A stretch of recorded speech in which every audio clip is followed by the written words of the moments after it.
And so you mentioned the practices. So we have religious practices, and we might also have spiritual practices.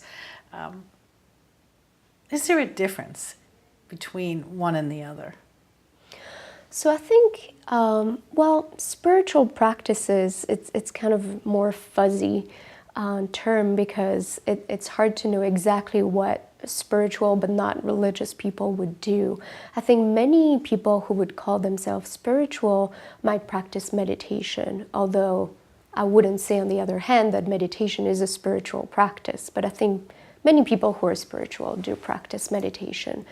So there are some differences between religious practices like going to church and then meditation, which might have to do with just the social support, the community that's present. So I think there are some differences.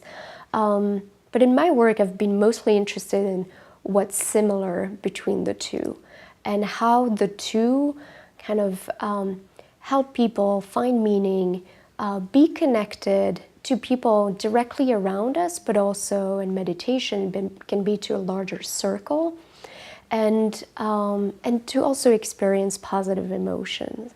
So there had been a lot of research showing that going to church increased social support, increased meaning, but there hadn't been a lot of research on positive emotion, which was kind of surprising to me because I think for many people, going to church is also a source of joy.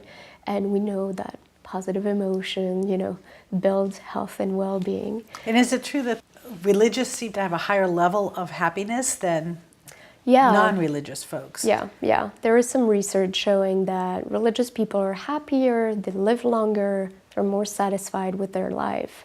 So obviously, researchers have started wondering, why is that? Yeah, why is that? Yes, why is that? Yes. And that's why you teased apart the question of religion versus spirituality, because spirituality is that bigger amorphous thing that's even hard to get your arms wrapped around. Yeah. One specific research we did was to investigate people who go to church every Sunday.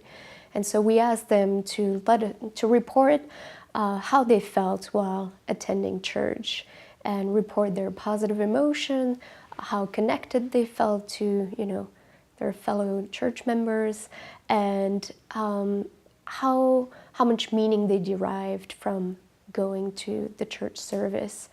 And what we found is that above and beyond social support and meaning, feeling more positive emotion during the church service predicted greater well-being. So it is an important component and ingredient of religious practices. But also, we did something very similar among meditation practitioners, and we found that this relation between spirituality and well-being also is explained through more positive emotions derived from meditation. So really the positive emotion that one can derive from their religious or spiritual practice is really helping them in increasing well-being.